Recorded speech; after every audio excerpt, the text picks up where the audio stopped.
You're live from New Delhi, you're watching India NewsHour, India's voice to the world. I'm Lipakshi Khurana, coming up in the next hour. South Korean lawmakers impeach President Yoon over martial law bid. 204 lawmakers vote to impeach President Yoon.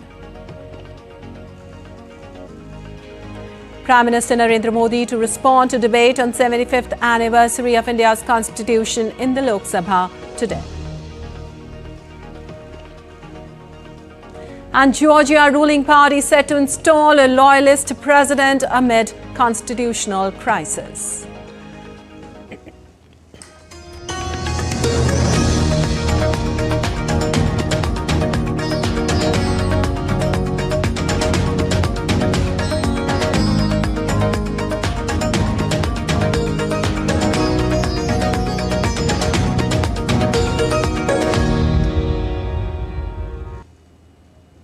And on to the details. The South Korean lawmakers on Saturday voted to impeach President Yoon over his failed martial law bid. Out of 300 lawmakers, 204 voted to impeach the president on allegations of insurrection. 85 voted against, 3 abstained, with 8 votes nullified. The parliament speaker has called on the government and parliament to work together to stabilize economy and foreign affairs in the country. Opposition Democratic Party's leader Park Chan-dae hailed the impeachment as a victory of the people. After Parliament passed a bill to impeach him, Yoon said he will not give up. Also, Prime Minister Han Duck-soo stepped in as the interim president after Yoon is suspended from office. With a heavy heart, Duck-soo said that he would do his best to run the government stably. South Korea's constitutional court deliberates whether to uphold his removal. The court will hold a meeting on president's impeachment on Monday morning. The court now has 180 days to rule on Yoon's future. If it backs his removal, Yoon would become the second president in South Korea history to be successfully impeached. I will give all my strength and efforts to run this state administration stable during this difficult time. Meanwhile, protesters outside the parliament building rejoiced after the announcement of President Yoon's removal from office. And we're now joined by our guest, Professor Swaran Singh, School of International Studies, JNU, on this. Well, welcome to the DD India, sir. So my first question to you is, now that the lawmakers have passed an impeachment motion, will Yoon have to resign immediately? And what happens next as South Korea is into its deepest political turmoil in years? Thank you. As the Constitution is already very clear on the subject, once 2/3 of the members of National Assembly have supported impeachment resolution, President has to step aside. And Prime Minister Han Duck-soo has already taken charge as acting president. But this is not end of the term as far as President Yoon is concerned. This will now go to the Constitutional Court, which has 180 days to make a verdict on this. And there are some issues with the Constitutional Court. First of all, it is supposed to have 9 judges, out of which 6 must vote in favor for President Yoon to be successfully removed. At this stage, there are only 6 judges out of 9. There are 3 vacancies. So Parliament will hurriedly try to seek appointment of new judges if possible. Second, in April 2025, which is before 180 days, the time that Constitutional Court has, 2 judges are supposed to retire. So some of these are issues that may make the difference. Of course, President Yoon has agreed to step aside, saying at the same time he's not giving up. He's trying to contest. He's been a well-known Attorney General himself, so he might possibly plead for himself. But yes, there are certain issues. But if you look at the first impeachment motion that came up on 3rd of December, which was not approved, right now the president's party, People's Power Party, has had a split. So some of its members have also supported the impeachment motion. So, impeachment motion, which was initially said not possible, is now a reality. So hopefully, let's see how Constitutional Court will take its own judgment on the subject. Also, Professor, what will be the aftermath of impeachment? Will Yoon's act of governance defense hold up in the court, or can the court nullify the impeachment? And if the impeachment is upheld, what happens to the executive branch in the interim? Interestingly, I mean, actually, there are both cases. Constitutional Court in year 2004, in case of President Yoon, had sort of revoked the impeachment and said he can continue and finish his term. But the last one in 2017, Park Geun-hye's impeachment was endorsed by the Constitutional Court, and she was not only removed, she was jailed.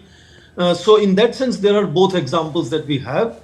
But in case President Yoon has to really go, then the acting president, which is now the Prime Minister Han Duck-soo, have to ensure that new president is elected within 6 months, and it's a direct election by the people.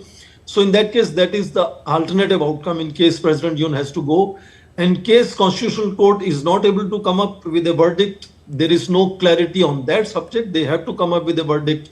So hopefully, whether it is the 6 judges or more judges are appointed, or what happens when April 2 judges retire, some of these are open to speculations, but either way, the Constitutional Court has to give verdict within 180 days. So depending on what the verdict is, the follow-up will flow from there.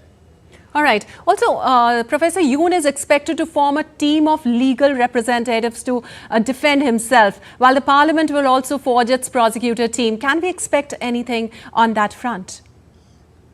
Definitely, as I mentioned, he's been himself prosecutor general. He's a lawyer himself. He has had his own large number of friends who are in that profession. But given the mood in the nation, it is also possible that he may have to stand up and defend his own case, speaking for himself. And he's fully trained to do that in that sense. He's qualified to do that. At this stage, mood seems that it is difficult for any lawyer to, or any team of lawyers to come and stand by him. But it's a possibility that he has strong friendships over long career that he has had. Interestingly, he was the prosecutor during the last impeachment of Park Geun-hye in 2017. So he's the one who actually ensured that the president was removed successfully. And this time, he is himself going to argue his case. But I'm saying that there are still a lot of uncertainties as to how Constitutional Court is going to work on this. They do have 6 judges. So, in one possible scenario, all 6 judges unanimously could support this impeachment proposal and could make way out, could force President Yoon to leave.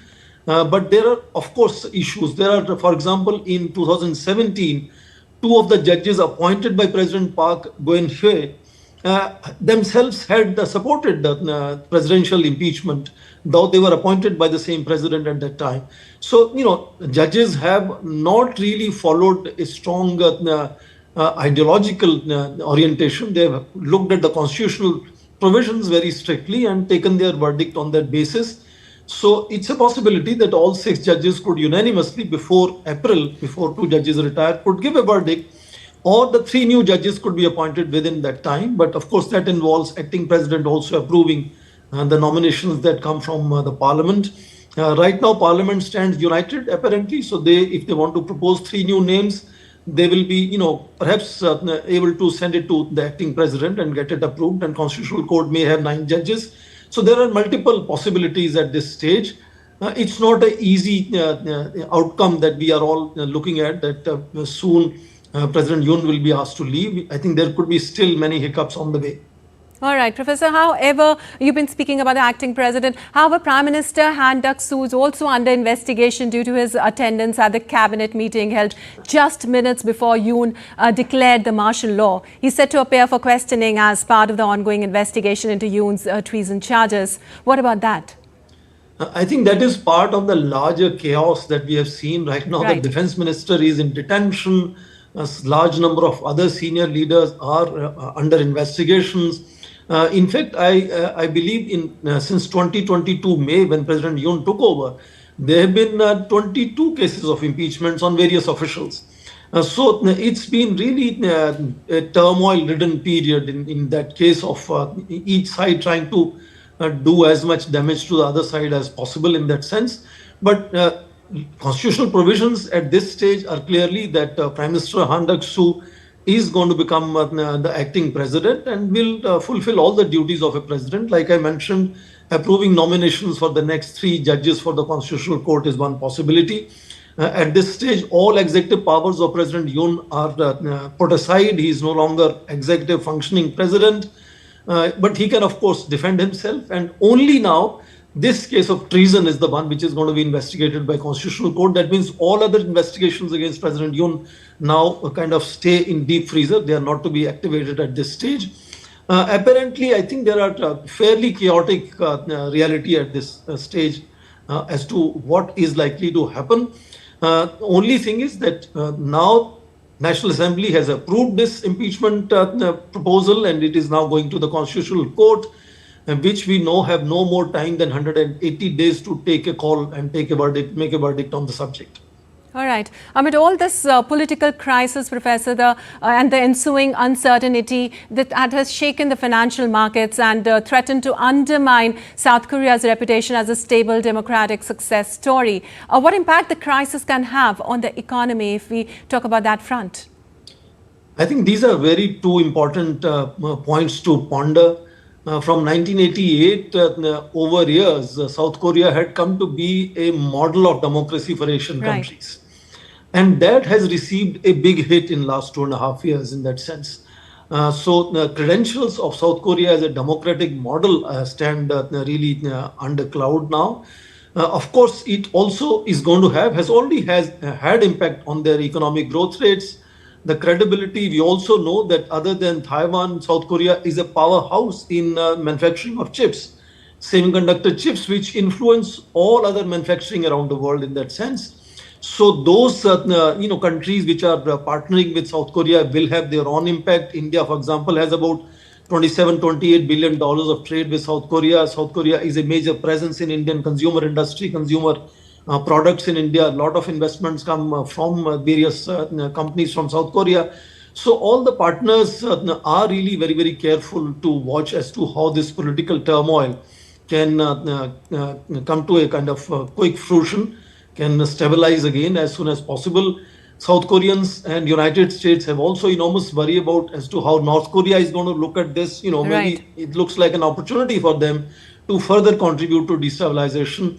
So yes, not only South Korea, entire neighborhood, and I think major partners of South Korea are really concerned and watching very carefully both the sort of deterioration of democratic traditions and, of course, deceleration of economy as well. Right, Professor, you've spoken about North Korea. Also, what impact will this have on South Korea's trade relationships, particularly with the US and China? Will this create a more uncertain business environment or affect South Korea's international negotiations?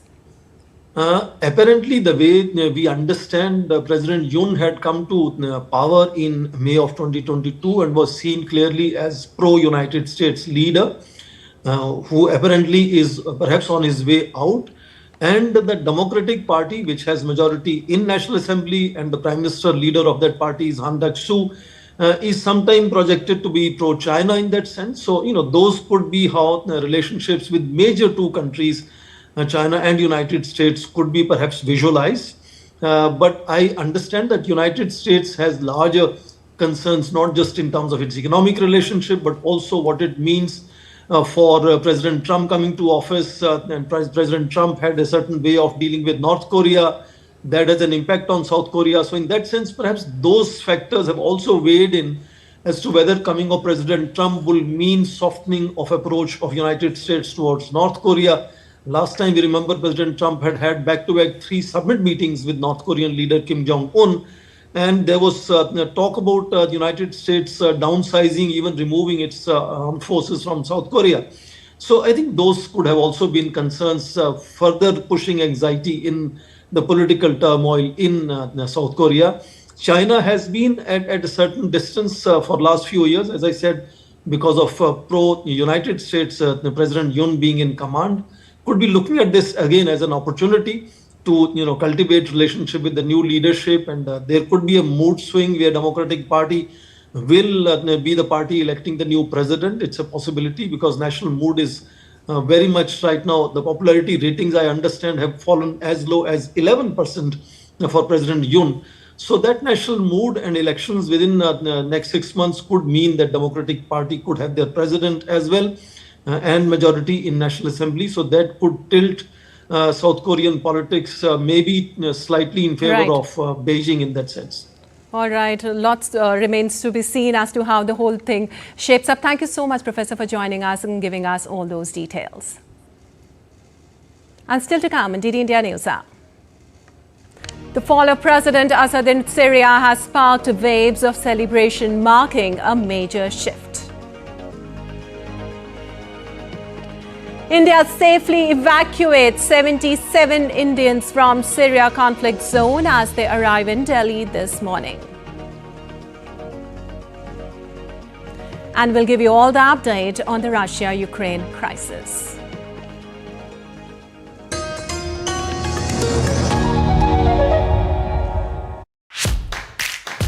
So we begin our journey exploring the factories where cricket gear is made, uncovering the process that has made Meerut famous worldwide. Meerut was one area which was allocated for sports industry. They have done very well, they are making a cricket bat, cricket ball, or pads, leather goods. All around the world, they get their bats made in India. So you can imagine the kind of work they put in, and it's not an easy job. There is a lot of hard work, a lot of craftsmanship, a lot of precision that goes inside the product.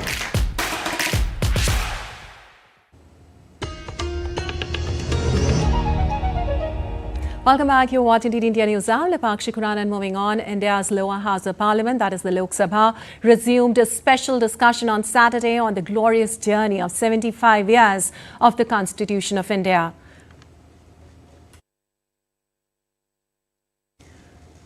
The lower house began proceedings with members of the House speaking on 75th anniversary of the adoption of the Constitution of India. Parliamentary Affairs Minister Kiren Rijiju highlighted that Prime Minister Modi's tenure started with following the spirit of Constitution, and the government's mantra also echoes the same. Constitution spirit, जिस spirit से हम आज तक 75 वर्ष पूरा हो गए हैं, उसमें लिखा हुआ जो शब्द होते हैं, उसके अलावा संविधान का जो स्पिरिट है, उसको भी हमने कैसे मानते हुए आगे चलने का काम किया है। मैं फक्र महसूस करता हूं, प्रधानमंत्री मोदी जी का जब कार्यकाल शुरू हुआ, उसने संविधान को उसी स्पिरिट को मानते हुए अपना सरकार का मंत्र को इस देश का सामने में रखा, और वो मंत्र है सबका साथ, सबका विकास, सबका विश्वास और सबका प्रयास.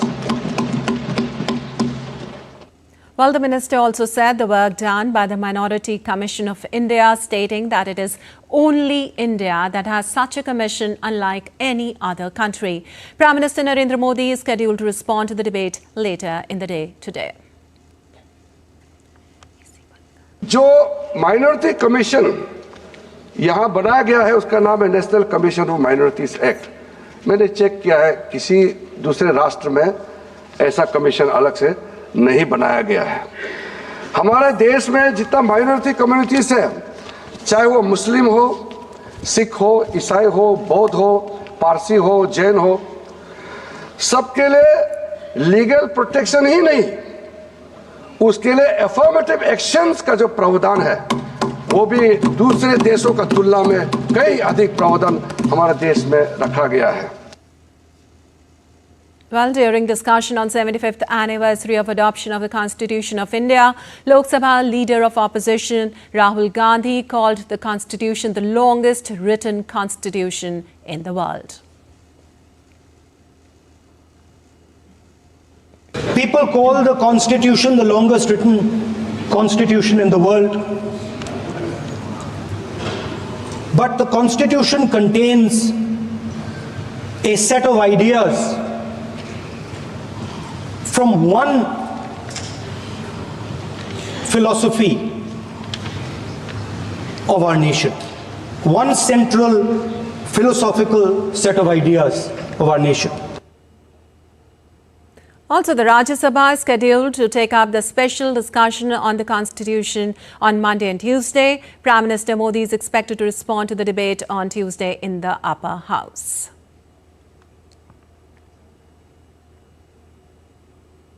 And as winter session of Indian Parliament is on its way, DD India's Vishal Baristo joins us live from Parliament on this. Well, Vishal, special discussion on the glorious journey of 75 years of the Constitution of India is underway in Lok Sabha. Can you give us the highlights? Well, a very good evening to you, Nipakshi. As I speak to you in some time from now, Prime Minister of the country is expected to deliver his speech in the lower house, which is also called Lok Sabha in the Indian Parliament. And we heard the leader of opposition, Rahul Gandhi, spoke for almost half an hour, and he said that Indian Constitution, though it is said to be the longest in the world, it is also a bunch of ideas. He also went on record saying that if his party is chosen to power, is voted to power, then they will go for caste-based census. And he also said that he would also like to exceed or extend the 50% reservation limit for the SC, ST and OBC, which means scheduled caste, scheduled tribes and other backward classes in the country. So you heard Rahul Gandhi. He also took pot shots at the Treasury, and the Treasury time and again had to respond to his pot shots and to his criticism of the government. And now we are expecting the Prime Minister to give his thought on the two-day debate that has been going on in the lower house, because the 2 days were dedicated for the lower house and the climax would be the Prime Minister's speech. All right, Vishal, there has been a lot of slamming today in the Lok Sabha, with the opposition also slamming and the government replying. Kiren Rijiju also said that no one can compete with India in the field of democracy. Can you elaborate on that? You heard the Parliamentary Affairs Minister Kiren Rijiju rightly saying that there is already a Ministry for the Minority Affairs which safeguards the interests of the different religions, which includes the Christians, the Buddhists and the Jains and also the Muslims. So the criticism by the opposition and attack by the opposition, or accusation by the opposition that the interests of the minorities are not defended properly and also not defended at all by the government of India is uncalled for, has no substance, because there is a ministry there and we are taking all good care of the minorities, and the world sees India. That is why under the leadership of Prime Minister Narendra Modi, India has gone up as far as the economy is concerned, from the 10th position in when he took office in 2014 to the 5th position, and India's rise has been acclaimed by the global south, by the world, and also the developed world is also watching the rise of India. This would not have been possible without the proper guidance of the Prime Minister, who has always been saying that for the development of the country, he needs Sabka Saath, Sabka Vikas, Sabka Prayas, which means he needs support of everybody, he needs efforts of everybody, and he needs development of everybody. Then only the country can prosper. And the world has seen how India has slowly and steadily rose up to the position of 5 as far as the economic development is concerned. All right, Vishal. Prime Minister Modi is about to speak in a short while from now, as you said. What can be expected from it?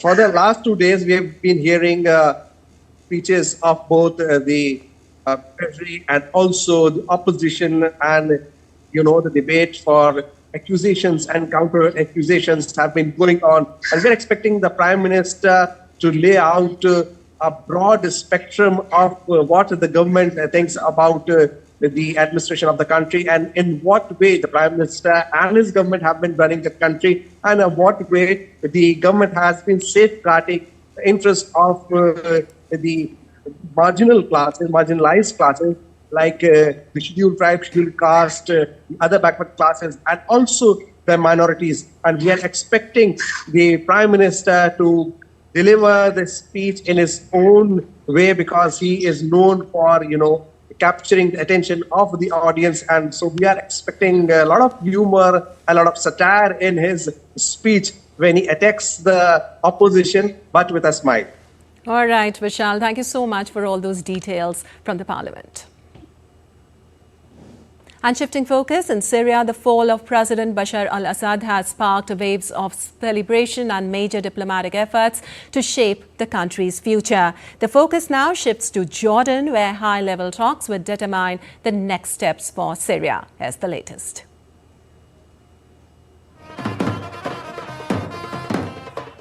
These are visuals of celebrations in Syria. Fireworks lit up Syrian skies. People are celebrating on the streets and are calling it the Friday of Victory. Thousands of jubilant Syrians rallied at Damascus' landmark Umayyad Square, waved revolution flags, and rejoiced the downfall of the Assad regime, a moment many thought impossible just a week ago.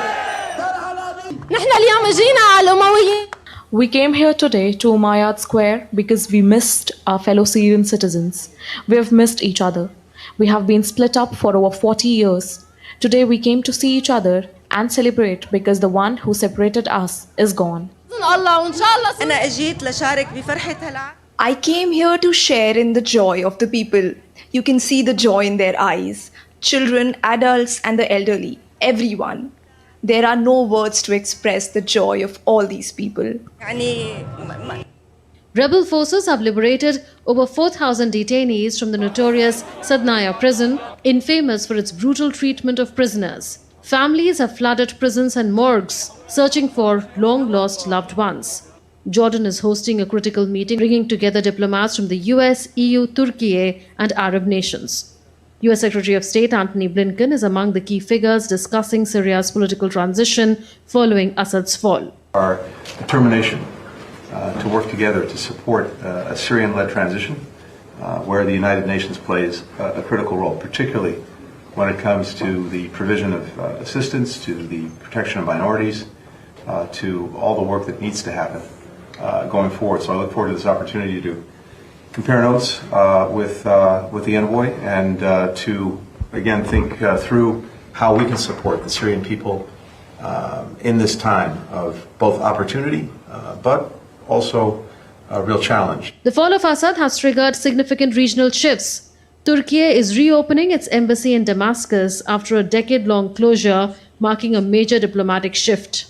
Meanwhile, Qatar plans to send a delegation tomorrow to meet the transitional government and discuss aid and restoring diplomatic ties. Meanwhile, reports suggest that Russian forces are withdrawing equipment from key Syrian bases, hinting at a potential military retreat. From joyous celebrations to intense diplomacy, Syria stands at a critical juncture. With a transitional government forming and international eyes watching, the nation faces the challenge of building a new path forward. Bureau Report, DD India. Well, in view of the escalating security situation in Syria, Government of India has safely evacuated 77 Indian nationals from the conflict zone. 7 Indian nationals landed in New Delhi on Saturday morning. One more flight carrying evacuated Indians is scheduled this evening. The evacuated Indians described their experience of the war in Syria and expressed gratitude to the Indian government for extending support. अरे बहुत मदद किया हमारी पूरा देखो वहाँ से बुलाए हम वहाँ से सीरिया से लेबनान के लिए ये बस में लेके आए फ्लाइट बंद है वहाँ से सीरिया से फ्लाइट बंद है बस में लेके आए फिर यहाँ से या लेबनान से डोहा लेके आए प्लेन में डोहा से इधर लेके आए अब यहाँ आपके सामने खड़े हैं आराम से पर डे ऐसा कोई रात ना हो जो रात में हम लोग रॉकेट की आवाज़ ना सुने हो गोली बंदूक की आवाज़ ना सुने हो लेकिन हम लोग एम्बेसी को कांटेक्ट किए तो एम्बेसी हम लोग को सेफ जोन में लेकर गया कोई खतरा नहीं था बहुत सपोर्ट करा हम लोगों की एम्बेसी ने बहुत अच्छे होटल में रखा खाना अच्छे से खिलाया लोग हर चीज़ की फैसिलिटी दी पैसा से लेकर खाना तक हर चीज़ दिया उन्होंने किसी चीज़ की कमी नहीं होने दी यहाँ तक कि वहाँ इन लोगों ने टिकट भी कराया यहाँ तक 2 फ्लाइट की हम लोग वहाँ सीरिया में हालात ख़राब होने के बाद मतलब एम्बेसी से हम लोगों को फ़ोन आया कि मतलब आप लोग यहाँ से निकल जाइए तो फिर हम लोग उस आंखों से देखी मतलब 3-4 किलोमीटर दूर पे मतलब गोला बारूद फट रहे थे, उसको देख के हालत बहुत ख़राब था। उसके बाद एमबीसी से फ़ोन आया, उसके बाद हम लोगों को बेरूट शिफ्ट किया गया। उसके बाद वहाँ 4-5-3 दिन रखने के बाद हम लोगों का टिकट कराया गया है, टिकट करा के यहाँ लाया गया है। मोदी जी के लिए हम लोग बहुत आभारी रहेंगे। मोदी जी का बहुत थैंक है इसमें, क्योंकि उनका एक स्वैग है आउट ऑफ इंडिया में। वहीं भी पाकिस्तानी लोग थे, वहीं लेबनान के बॉर्डर पे 36 घंटे से वेट कर रहे थे, लेकिन उन लोगों का वीज़ा नहीं लग रहा था लेबनान के लिए। लेकिन हम लोगों का वीज़ा जो है 5 से 6 घंटों में। तो इंडियन एम्बेसी उसके बाद हम लोग को 5 स्टार होटल में रखा बढ़िया से 3-4 दिन, कोई दिक्कत वाला बात नहीं है। खाना पीना खिलाया उलाया, मस्ती में रखा एकदम। दोस्त के थोड़ा एम्बेसी के लोग थे, बहुत ज़्यादा कोऑपरेट किया हमारी वहाँ पे। तो उनको जैसा बोला सर ने बहुत हेल्प किया, बस फिर हम लोग इंडिया स्टे पहुँच गए। थैंक्स मोदी जी। और क्या, हार्ट बीटिंग जो था एकदम अनकंट्रोल था पूरी तरीके से। अब जाके लगता है सुकून का नींद आएगा आज से। सब लोगों के लिए अच्छी मदद की है। 75 लोग को निकालना बहुत बड़ी बात है। हमारी टीम एमईसी पूरी तरीके से, मतलब हम लोग जो आ रहे थे लगभग 1 किलोमीटर तक लाइन लगा हुआ था। सबको आगे करते हुए हम लोगों से उन लोगों से आगे निकलवाते हुए हम लोग को पास करवाए। जो 4 घंटे में लोग पास करते थे, हम लोग 1 घंटे में पास हुए। And moving on, in Sri Lanka, Parliament Speaker Ashoka Sapumal Ranawala resigned, citing an inability to provide documents supporting his educational qualifications. Denying allegations of false information, Ranawala stated he plans to submit proof from a research institute in Japan. Meanwhile, Sri Lankan President Anura Dissanayake is paying his 3-day first state visit to India from tomorrow. During his first state visit abroad, President Dissanayake is scheduled to participate in a business event in New Delhi aimed at promoting investment and commercial linkages between India and Sri Lanka and visit Bodh Gaya. And for more on this, we are joined by Dr. Ahmed Moin Faruqi from Colombo. Well, Dr. Ahmed, Sri Lankan President Dissanayake will undertake a 2-day official visit to India from December 15th, that is tomorrow, to the 17th, marking his first international trip since assuming office in September. What all is lined up? Well, Epakshi, this visit is a very crucial one, primarily speaking. If you look at Sri Lanka's last few years' history, it has gone through a terrible economic crisis. It is still on the knife's edge even now. But during the peak of the crisis, India had come to the aid of Sri Lanka, providing a huge humanitarian assistance of over $4.5 billion.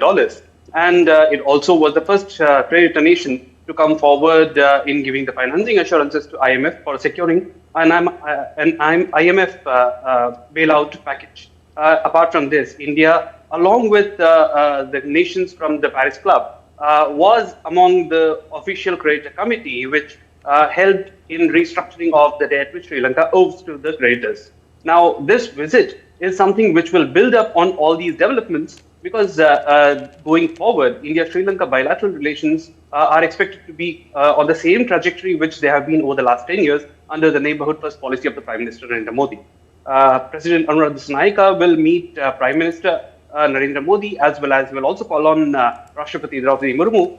In addition to that, he is also expected to attend a business and investor event, wherein he will talk about, he's also going to discuss ways to increase Indian investments in Sri Lanka, and as well as making Sri Lanka more lucrative for investments from various other places also.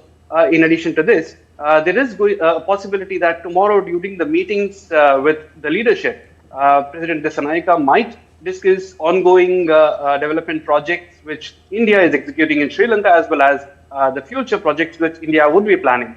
There is also a possibility there could be discussions with regard to various other core areas, including energy security, which Sri Lanka desperately needs. Vipakshi. Dr. Faruqi, also Sri Lankan President had mentioned a little while back that India's economic support is critical to realize their vision of a prosperous Sri Lanka. So apart from discussions likely to focus on economic cooperation, regional stability, reconciliation efforts in the island nation, what all can be expected? Primarily speaking, yes, you're right. The energy security is something which is very crucial for Sri Lanka. And this is what the President has talked about time and again. However, we should also remember when External Affairs Minister had visited Sri Lanka just in October this year, he met the President. They talked about various issues of mutual benefit. Several issues had been discussed with regard to taking forward the bilateral relations, issues which plague before the island as well as both the countries together, including the regional security. They did come into the discussion. They also discussed various ways and means how to further take forward the cooperation between the two countries in the region as well as in various other international fora. I also have to remind here that Sri Lanka is currently the chairman, holds the chair for Indian Ocean Rim Association, while India holds the vice chair, and from 2025 onwards, India is going to assume the chairmanship of the IORA. And this is something very helpful in the region because both these countries are at the center of the Indian Ocean, and they will have a very keen, kind of a position with regard to deciding how the safety and security, maritime security, will be taken forward in this region. If apart from these topics, there is also a possibility they might discuss how to further take forward the political stability in Sri Lanka. We can remind all our viewers that in 2022, in the midst of economic crisis, there was a political crisis as well, in which the then President Gotabaya Rajapaksa had fled the country, and thereafter a new president was appointed by the parliament in the form of Ranil Wickremesinghe, and later this year we saw the presidential and parliamentary elections in September and November this year, in which the NPP government secured a massive victory. And this will be very helpful because both being vibrant democracies, they will definitely talk about, they will also discuss ways and means to further strengthen the political systems as well. Absolutely. All right. Thank you so much, Dr. Farooqi, for all those details. And in more international updates, Iran has pledged not to obstruct the United Nations nuclear watchdog from inspecting its facilities, according to Mohammad Eslami, head of Iran's Atomic Energy Organization. Speaking on Saturday, Eslami emphasized that Tehran remains committed to allowing access for inspections. The IAEA has raised concerns about Iran's rapid enrichment activities, noting that it has multiplied its efforts at Fordow fuel enrichment plant. And now shifting focus to Europe, Georgia's ruling party is set to appoint a far-right loyalist as president on Saturday in a controversial election process as thousands of people again prepare to take to the streets in pro-EU protest. The Black Sea nation has been in turmoil since the governing Georgian Dream Party claimed a victory in contested October parliamentary elections. Its decision last month to delay EU accession talks ignited a fresh wave of mass rallies. Rallies are scheduled for Saturday when Georgian Dream is set to install former footballer Mikhail Kevelishvili as president.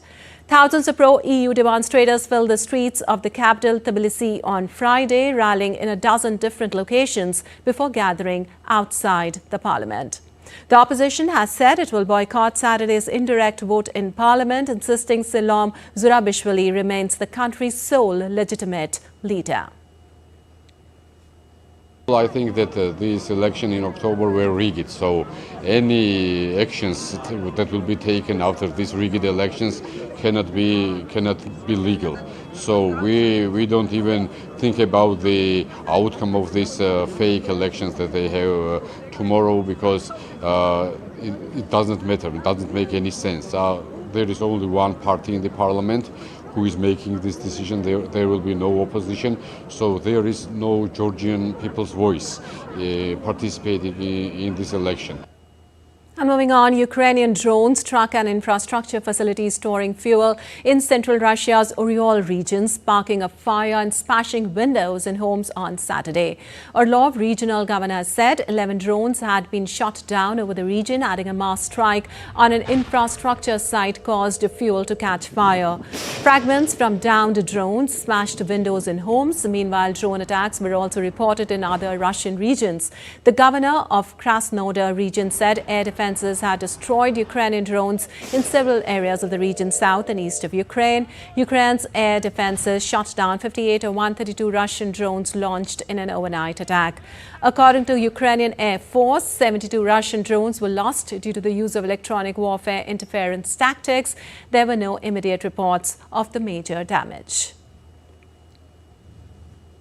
Meanwhile, European Union foreign ministers meeting on Monday will impose sanctions on Russian intelligence agents over hybrid attacks against the bloc.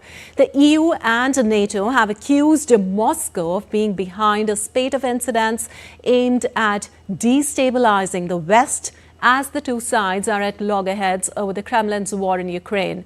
Authorities in several EU countries, including Germany, Poland, Lithuania, Latvia and Estonia, have reported uncovering plots or incidents, including arson attacks, masterminded by the Kremlin in recent months. Beyond that, European countries say Moscow is responsible for cyber attacks and seeking to undermine elections in the West. Diplomats in Brussels said the EU would blacklist 16 individuals and 3 entities under a new legal framework to impose visa bans and asset freezes on those involved in the attacks.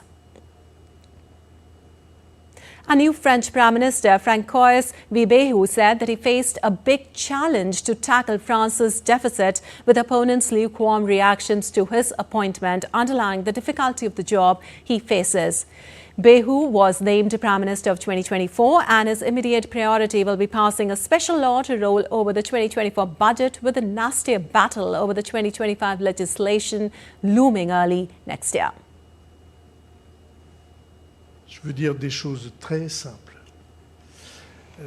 The first thing that nobody knows the difficulty of the situation better than I do.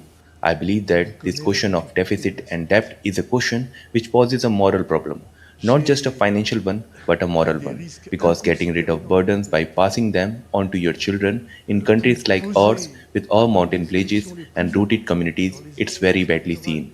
Faced with such a serious situation, my course of action will be to hide nothing, neglect nothing, and leave nothing aside.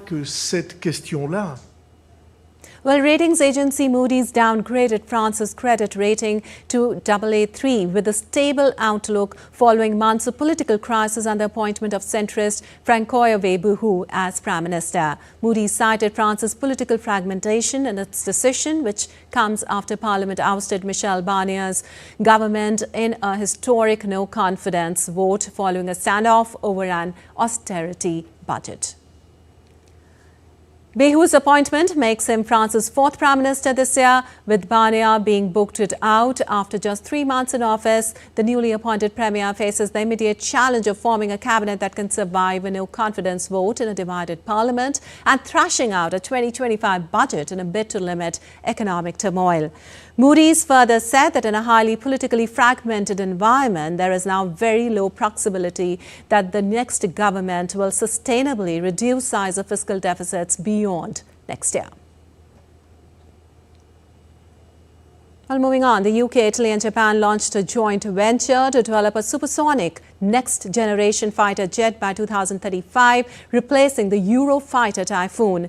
Britain's BAE Systems, Italy's Leonardo and Japan Aircraft Industrial Enhancement Company Limited will each hold a 33.3% share in the new venture, marking a pivotal moment for the international aerospace and defense industry.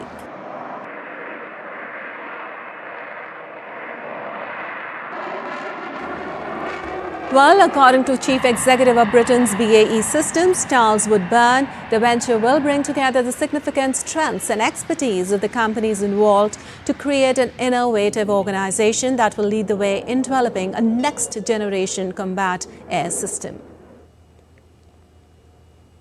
And a Chinese national suspected of being a spy with ties to Prince Andrew has been barred from the UK due to concerns over national security. Prince Andrew says he ceased all contacts with alleged Chinese spy after government advice. However, this is becoming an interesting case how a spy can reach a person of influence and pose national security for a foreign nation. As a report by DD India's Akhilesh Suman.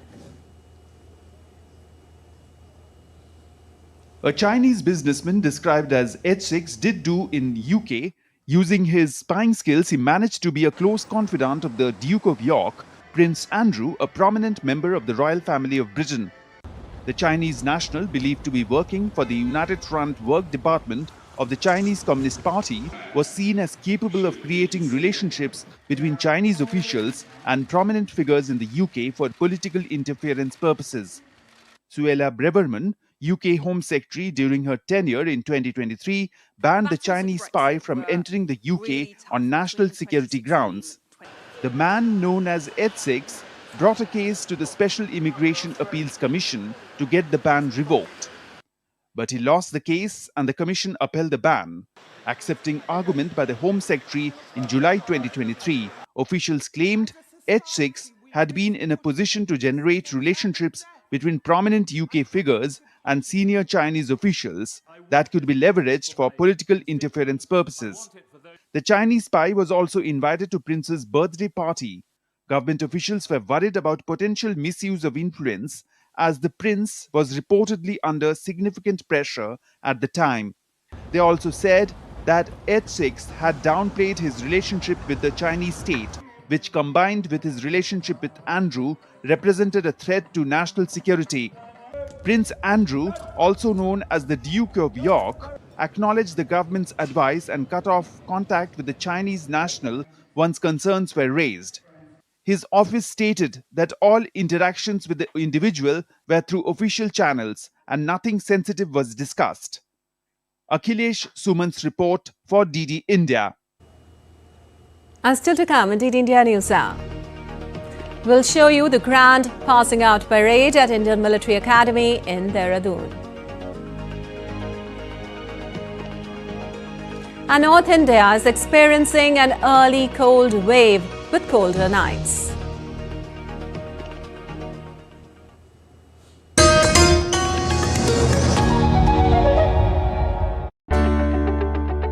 What is the case for the review of the Places of Worship Act? What does the recent order of the Apex Court mean for all the ongoing cases? Supreme Court should have allowed all the proceedings to continue and not allowed to pass the final order. The Congress government has taken up the two draconian law in their single tenure. One in 1991, the Places of Worship Act, and another in 1995, the Waqf Act. There are two options. One, you either go to the Supreme Court and ask applicability and constitutionality of the law. And second option is with the government. The government can pass another law.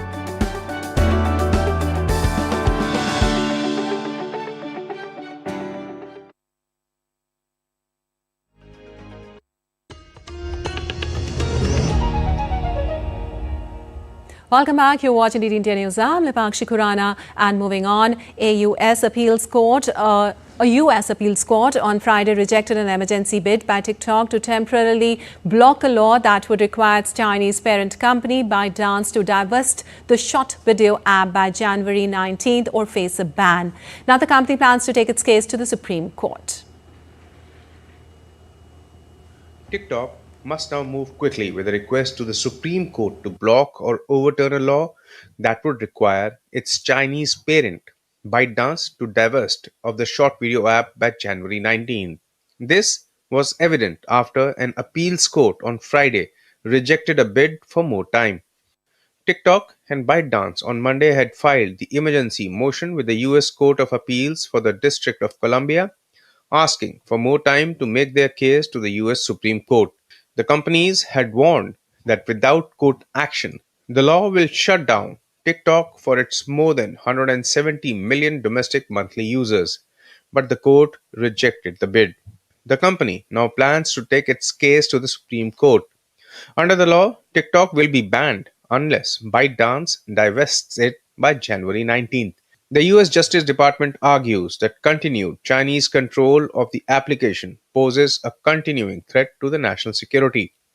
TikTok argues that its user data are stored in the US on cloud servers, while content moderation decisions are made in the United States itself. The decision by the court puts TikTok's fate first in the hands of Democratic President Joe Biden on whether to grant a 90-day extension of the January 19th deadline to force a sale, and then of Republican President-elect Donald Trump, who takes office on January 20th. Trump had previously said that he will not allow ban on TikTok.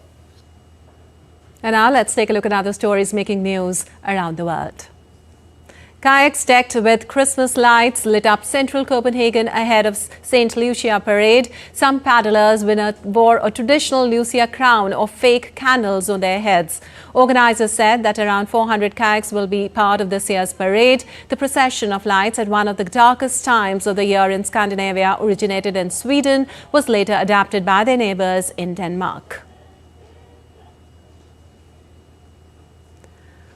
2 dolphins were rescued from shallow waters in mangroves near Matlacha, Florida, with the assistance of police officers and biologists. The dolphins were found in a lagoon that was only 2 to 3 feet deep at high tide, preventing their return to open waters. However, the 9-foot adult dolphins were rescued with support from Mote Marine, the Brookfield Zoo, Chicago, Sarasota Dolphin Research Program, and Clearwater Aquarium. Desert areas in Xinjiang, Uyghur Autonomous Region and Inner Mongolia Autonomous Region in North China turned into winter wonderlands covered with rime as temperatures drop. In Bohu County of Xinjiang, a desert has been blanketed in snow following recent widespread snowfall. Back home, India's Vice President Jagdeep Dhankhar attended the 50th Foundation Day program of Indian Post and Telecommunication Accounts and Finance Service in New Delhi today. The event marked 5 decades of excellence in powering India's communication sector.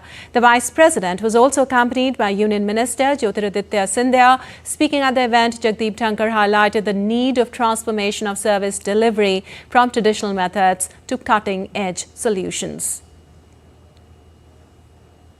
And the prestigious Indian Military Academy, Dehradun, conducted a grand passing out parade today, commissioning 491 officers, including 456 for the Indian Army and 35 for allied nations. The historic drill square in front of the iconic Chetwode building was the stage for this ceremonial parade, marking the culmination of rigorous training for the officer cadets.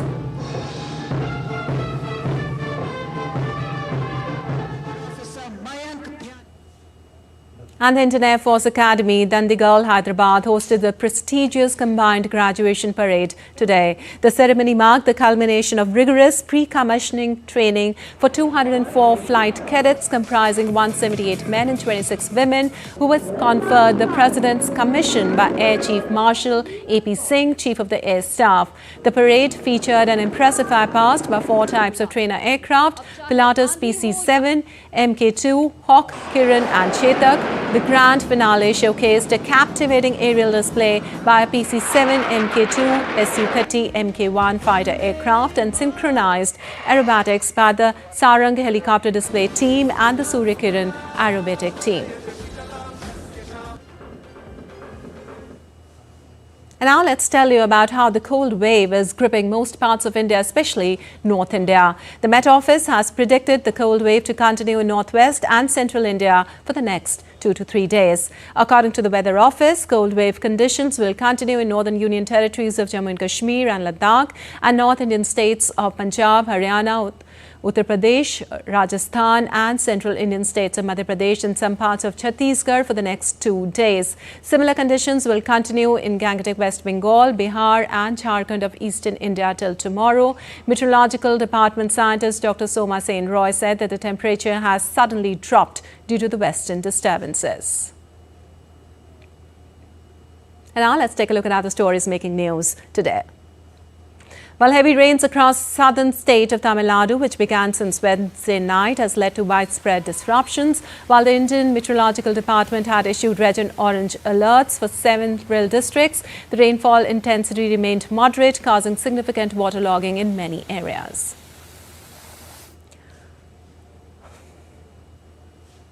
Cultural festival in Srinagar is a vibrant celebration of the rich heritage, art and traditions of Kashmir. Held annually, this festival brings together locals and visitors to experience the unique cultural tapestry of the region.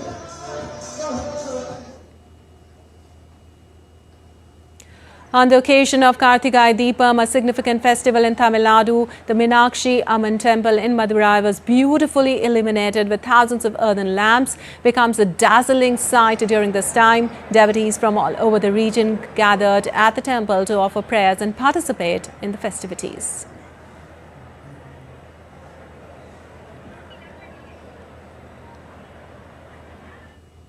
Well, you're watching DD India NewsHour. Time now for some sports news. Reinforced early stumps at Gabba. Australia ended the day one of third Border Gavaskar Trophy test in Brisbane on 28 for no loss.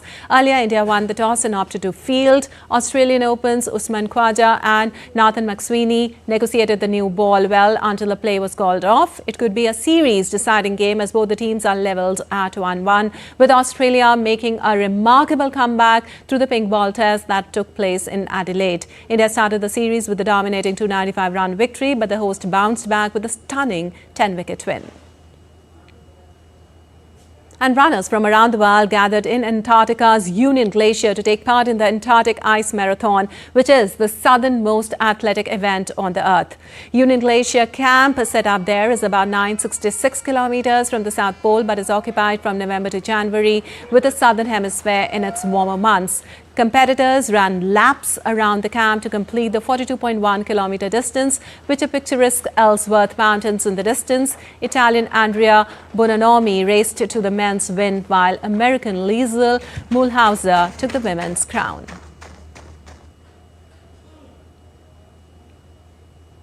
All right, India's public broadcaster Prasar Bharati has recently launched Waves, entering the field of OTT platform. Waves provide a complete infotainment ecosystem to digital media and OTT audiences. If you also want great content for free, then download Waves today. All right, that's all for this edition of DD India NewsHour. But let us know your thoughts on the news of the day. For those on the go, you can get all the latest news and updates from India and across the world on the DD India mobile app. The app is available on both Android and iOS platforms. Scan the QR code on the screen to download now. Well, we'll be back with more news as it breaks here on DD India. I'm Lepakshi Khurana from all of us here in Delhi. Thanks for watching DD India NewsHour.